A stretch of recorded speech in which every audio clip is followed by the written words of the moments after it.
Today, that is July 3rd, marks International Plastic Bag Free Day, a global effort to eliminate the presence of single-use plastic bags that was launched in the year 2008 amid concerns about the environmental impact of plastic pollution. So how severe is the pollution caused by plastic bags? What are the government and corporate efforts against plastic pollution? And what can ordinary people do to ensure a sustainable environment? Welcome to Issues and Insiders. Today we delve into efforts broadly aimed at ensuring a sustainable environment. For this purpose, I have Nara Kim at the Greenpeace Seoul Office. Nara, it's good to have you with us. Nara, can you hear me? Hi, nice to meet you. Yes. Right.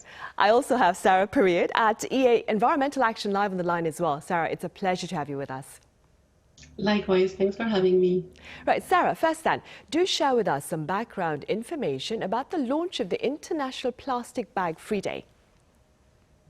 Yes, absolutely. The International Plastic Bag Free Day is a global initiative that aims to raise awareness about the need to eliminate the use of plastic bags. Plastic bags are made of fossil fuel, and there are 5 trillion of those that are produced in the world annually. And they are used for just an average of 12 minutes. So up to 10% of this plastic actually ends up in the ocean, where it takes them then up to 1,000 years to degrade. And plastic bag is really just a small fraction of plastic pollution, but they're really a powerful symbol of plastic pollution. They really represent the short-term usability of plastic, our excessive consumption of it, and also the negative effect that our throwaway culture has on the environment and eventually on our health. So for all of those reasons, the International Plastic Bag Free Day has really an important place to hold, to raise awareness, to educate people, but also to pose and to question ourselves as individuals and also as a society. And it can then be used to address governments and corporations to really take decisive actions, because we know that without immediate action, plastic pollution will triple by 2040. And that's a really deep cause for concerns. Now, many countries actually have already introduced bans and restrictions on plastic bags all around the world. In Europe, for example, 18 countries have imposed bans on thin plastic bags. And there are 23 other countries that require to pay a fee. And those fees typically of just a few cents, they really allow a drop by sometimes up to 90% in demand for plastic bags. So the bans and fees alone won't solve the plastic crisis, but they do help to change the plastic consumption habits. And they also cause consumers and retailers to be more open to alternatives. And it actually also proves that our addiction to this make, use, discard pattern is totally curable. And against that backdrop, Sarah, would you say that public awareness about plastic pollution in general has been growing in recent years? I mean, if that is the case also, how would you explain that? Absolutely. It has definitely grown a lot in the recent years, and it's continuing to grow. And plastic pollution is really a visible issue. If you compare it to climate change, greenhouse gas emissions, you can not see them as such. But for plastic pollution, for most of it, you can. And so it really started, what started making this issue mainstream are first the NGOs that started raising awareness about it, and then media picking up on it and giving it visibility. Those have been really 2 key triggers, and it has had several cascading effects. On one hand, government actions then started actually by banning certain items which were the most visible, littering or leaked plastic. And on the other hand, scientific research and studies have also developed ways to quantify the scale of the issue and also its impact on ecosystems and on human health. And this is where we at EA have been very active in mapping the flows of plastic around the world, from what is put on the market to what happens when it becomes waste. And then when the data are available and that there's really an understanding of the scale of the issue, this is when corporations and businesses can start acting upon it, also pushed by NGOs and consumers' pressure. So we at EA, we see really this awareness continue to rise, but also on new subjects linked to plastic pollution. Because it started with marine plastic, it has evolved then towards awareness of the waste management issue linked to plastic. And now we see the awareness around microplastic pollution rise. So, for example, tire abrasion, textile plastic, microfibers in the air. And what we see even more gain visibility are the issues linked with the additives that are used in plastic manufacturing and recycling, and which for some are actually part of those substances of concern. So this mechanism of cascading effect works. Every stakeholder has a role to play, from NGOs, governments, citizens, consumers, and then industry. And what is key for it to work is a science-based approach. It's also being informed by data and a good governance, so that we avoid then the negative effects of lobbying that could derail progress. Right, and before we delve further into the efforts available to deal with this pollution, Nara, perhaps you could tell us a bit more about the severity of the problem with regard to plastic bag pollution. Yeah, I don't think our government, the Ministry of Environment, has the specific data on plastic bags. However, Greenpeace recently worked with Chungnam University's professor team to calculate plastic footprint on several items, including plastic bags. And from our research, we are consuming more than 500 plastic bags per capita in 2021. This is almost 16% higher than comparing to 2017, which we also had the same research with the same professor team. Even though our government doesn't have specific data on plastic bags, South Korea has the third highest plastic waste per capita in the world. Also, according to the government's data, plastics in household waste doubled up during 11 years. This would mean that we are using too much plastics and throwing them away every day without thinking hard where these plastic waste would end up and how. Also, this shows that our government is failing and not having the right direction to get out of the plastic pollution crisis. Most of the plastic bags cannot be recycled along with most of other plastic waste in Korea. That's the biggest problem, and most of the time, if it's not recycled, it gets burned, and which would also harm our environment too. I see. Granted, there is a lot more that can be done by the government, but for now, though, the government, for its part, it has sought to address the problem of plastic pollution. I mean, there have been some efforts by the government. Could you assess those efforts for us? Yes, there are many policies the government is doing for dealing with the plastic pollution at the moment. However, from my point of view, the government hasn't been very strict with the plastic policy, considering their behavior on it. Based on how they've been implementing policies, it looks like they are moving backward rather than moving forward, which is very much concerning. And also, it's concerning as the government mostly focuses on the false solutions, such as other ways of recycling or bioplastics, etc.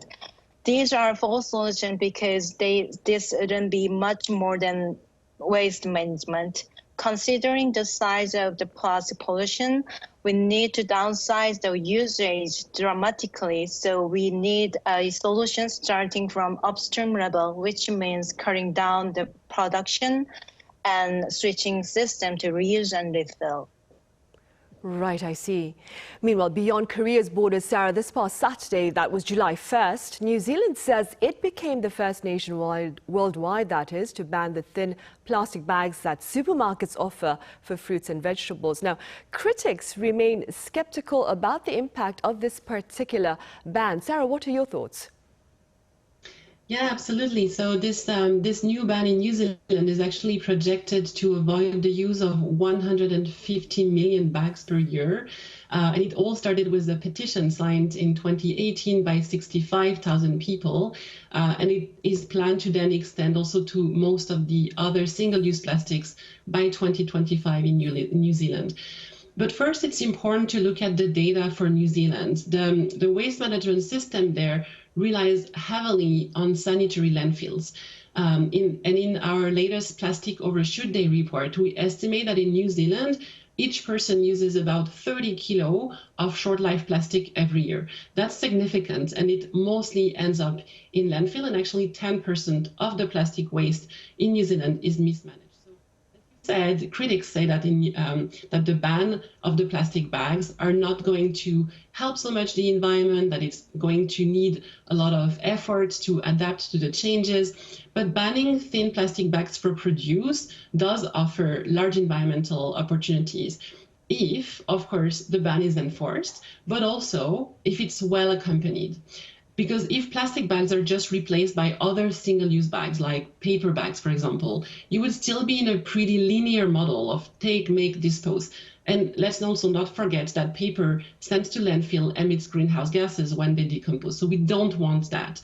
But if, on the other hand, the ban is accompanied by consumer awareness programs to replace those disposable bags by reusable ones, then we go towards a circular economy. And there are loads of reusable options available, but those changes of behavior that are expected from consumers really have to be accompanied and supported, and businesses have a large role to play in facilitating and in adopting these circular models by consumers. So new consumption models have to be tested by retailers, including deposit and return schemes, the availability of reusable bags that can be purchased or rented, and it is a change of practices, but when it's well accompanied, it works, and it has large environmental benefits, both for plastic pollution and also for climate change.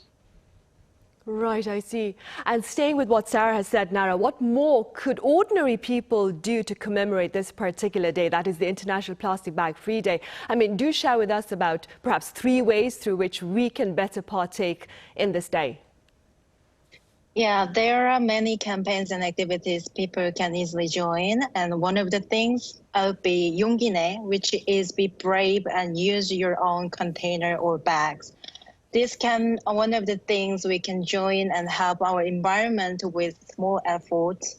And Greenpeace is increasing the public to join our campaign at the moment. So anyone can join and try to use their own container or bag. And this can be an activity people can do on International Plastic Bag Free Day. And another activity people can join is per-cook survey. This is an annual survey we are doing with the public, and this year is our 4th survey we are conducting. The participants record single-use plastic that they are used every day for a week and find out who are the most responsible for household plastics. This survey will show that we need systemic change to cut down plastic usage, as there are too many single-use plastics we didn't ask for but are selling with the product no matter what. And also, at the moment, we are having the once-in-a-lifetime opportunity that we could start solving the plastic pollution crisis. That's the Global Plastics Treaty. If the treaty is set up as strongly as possible, this can be an amazing opportunity for us. I hope people pay more attention to this treaty process and watch what our government is doing during the process. Also hope people can support our demand on the treaty to make a better future for all of us.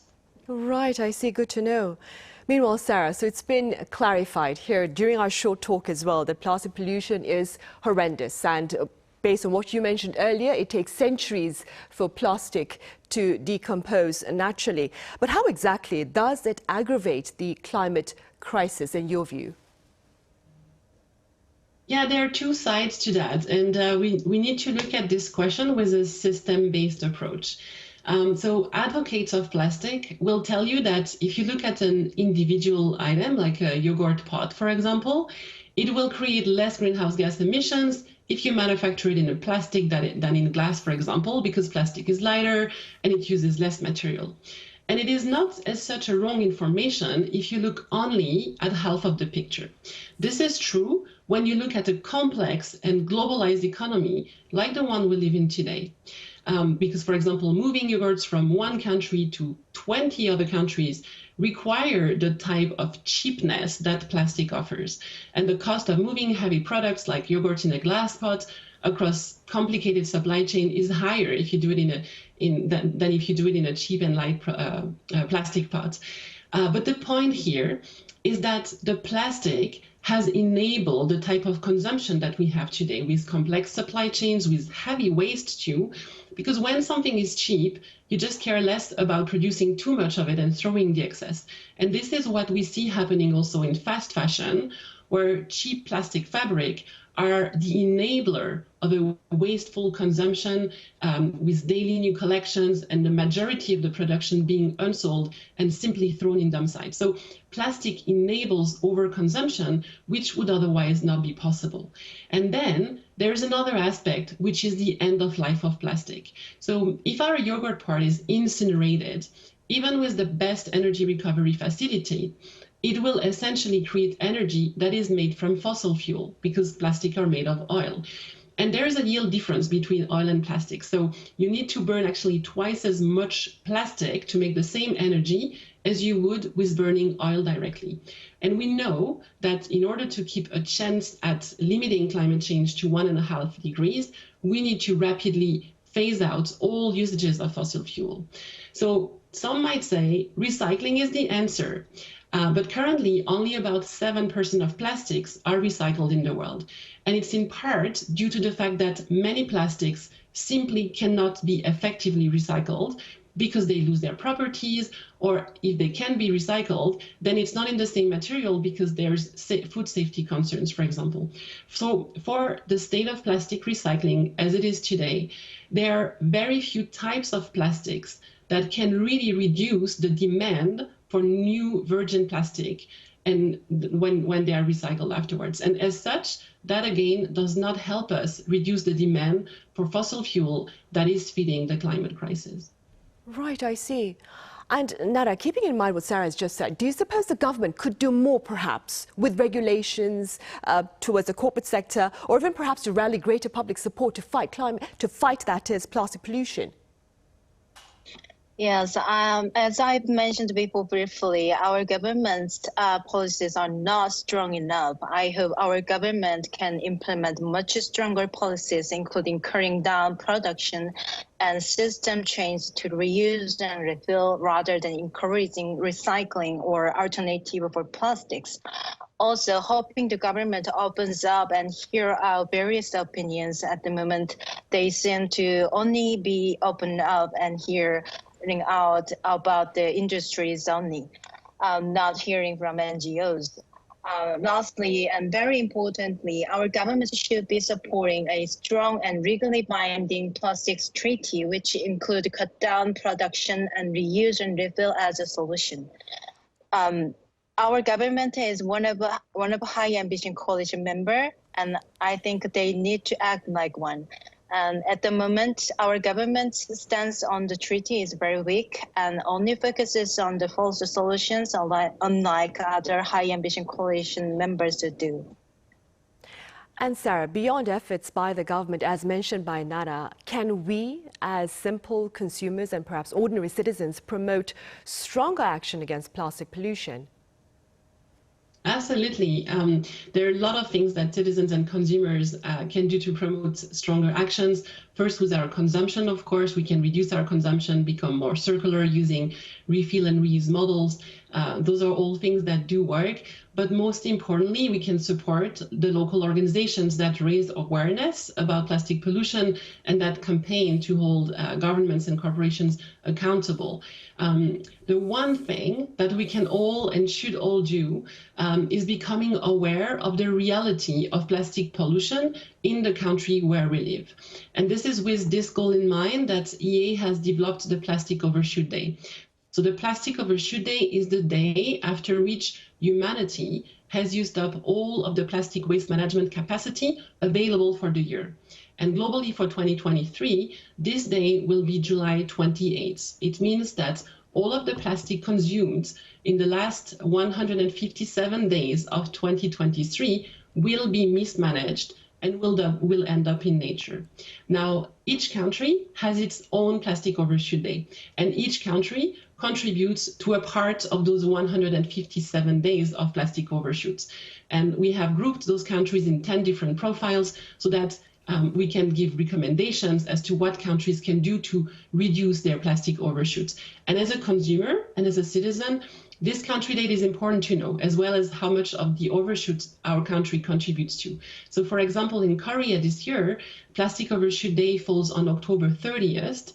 And in the Plastic Overshoot Day report, you will learn that in average, inhabitants in South Korea consume about 48 kilograms of short-life plastics every year. That's 2.5 times the global average. And you will also learn that Korea contributes to 24 hours of those 157 days. So as consumers and citizens, awareness is really key. So you can start by checking out plasticovershoots.earth and then helping spread the word. Yeah. Right, good to know. Nara, some businesses here in the country have also pledged to take tangible action against plastic pollution. What more can you tell us? Many Korean companies often publicly say they will put more funds into new ways of recycling, such as chemical recycling or investing more money on bioplastics, etc. However, these are, again, only the false solutions. Recycling will only give us a little bit of more time, but will not solve any of this problem, because recycling is one of the ways of waste management, not more than that. But we need fast and dramatic change to get out of this crisis. Also, we've already witnessed that recycling is not working. Sarah, I believe your expertise, and do correct me if I'm wrong, lies in working with businesses to ensure a sustainable environment. What more, Sarah, can you share with us about such related efforts? Yes, indeed, and maybe building on what Nara just said, many businesses have made pledges to redesign their packaging to make them more recyclable, reusable, integrate recycled content in it, etc. And that's a step in the right direction, but the current pledges alone are definitely not enough. In fact, if you combine all of those pledges, it only reduces about 7% of plastic pollution. And that's because plastic production is expected to double by 2040, and that would result in this tripling of plastic pollution. So there are several other few key things that businesses can do. First is working on improving their circularity. So it means shifting their business models from make, use, dispose to reuse, refill, repair, and rental models. And those are business changes, business model changes, but they anyway need also those changes to meet their climate pledges. And in parallel to this, companies need to shift their focus from looking at what they put on the markets to what their actual plastic footprint is. So in essence, in the same way as businesses already measure their carbon footprint, they need to start measuring their plastic footprint. In other words, how much plastic is ending up in the environment as a result of the company's activity. And understanding their plastic footprint allows them then to become aware of which products leaks in which geography. And the reason I know that this is a great starting point is that I see those aha moments on the faces of our clients when they see the results of those assessments. And we know, this quote, what you cannot measure, you cannot improve. Well, companies need those information before they can take the right decisions. And with just a quick example, for example, with the plastic bags in South Korea, out of every 20 plastic bags that are used, one will be mismanaged and will end up in nature. And if you look at another country like the United Arab Emirates, it's almost 9 plastic bags out of 10 that will be mismanaged. So a company that is active in both Korea and UAE needs this information in order to focus their plastic pollution mitigation efforts effectively. And then, as Nara was saying, supporting the business treaty is really key. Businesses can actually join the Business Coalition for a UN Plastic Treaty that is led by WWF and Ellen MacArthur Foundation. And this is really a great way of using business for good. Right, I see. Well, Sarah, I hope we'll have more aha moments in the very near future then. Thank you so much for your time and your thoughts today. And Nara, thank you very much for your insights. Thank you. Thanks for having us. Right, well, that ends Monday's edition of Issues and Insiders. Thank you for watching. See you same time tomorrow. That is Tuesday.